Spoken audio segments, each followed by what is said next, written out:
checking in women's hockey.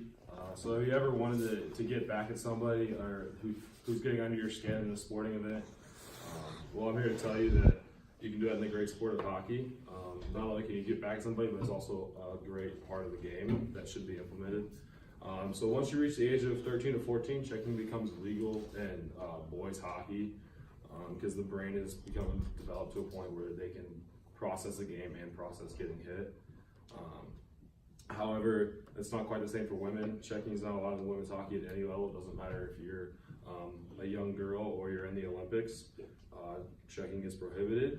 In today's day and age, sports have come a long way in having equal opportunities for men and women. So why should rules vary between genders?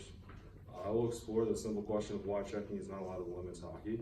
So the major difference between men's and women's hockey is checking versus body contact.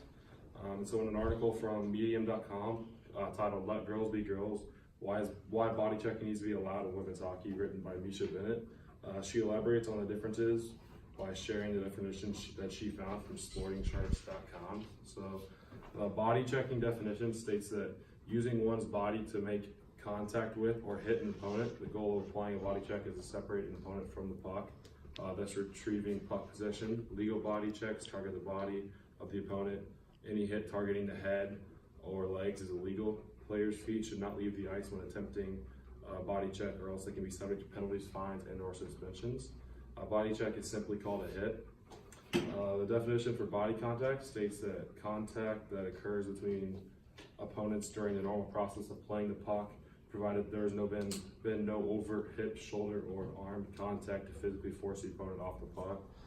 So the main difference basically is body checking is deliberately trying to hit somebody and knock them off the puck, and body contact is incidental. It just happens throughout the course of the game.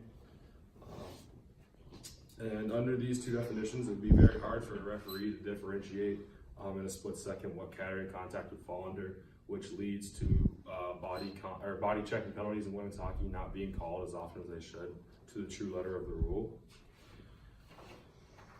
So there are many arguments that can be made to bring checking back into the great game of women's hockey. One of which that is because hitting is not allowed, and it will leave girls in unwanted vulnerable situations because they're not prepared for these hits.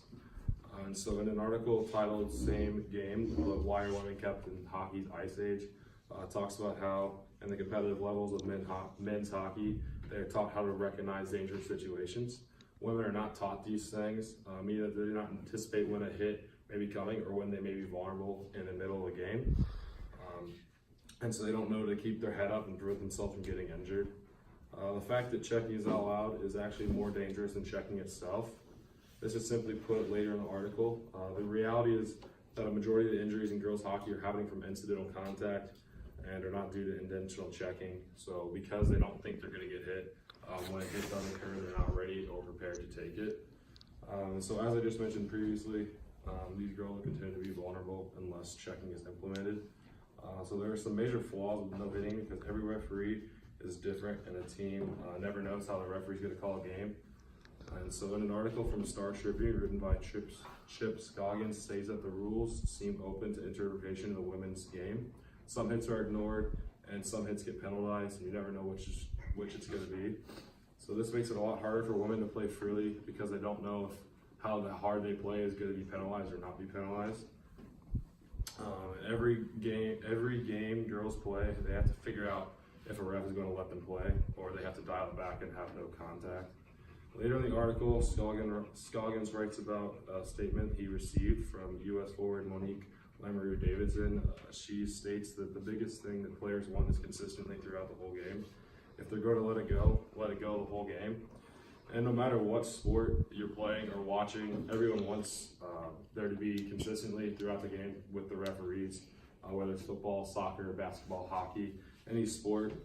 Whether you're watching the game or you're playing, everyone always complains about the referees. So the consistency is a big part of that. If one body check occurs that is supposedly illegal, occurs in a game with no call, then the referee should call the rest of the game like that, letting the girls play. Not one hit's penalty and one hit's not.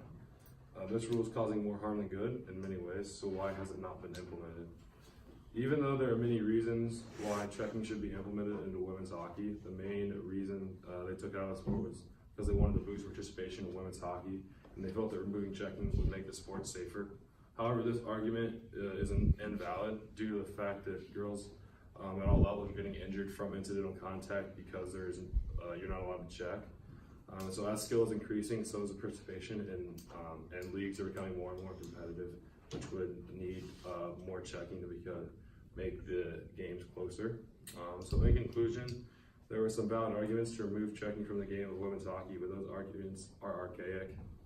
As times change, so do players and the skills of these players, and if people are continuing to evolve, why can't the sport adapt and change its rules to become more modern? Okay.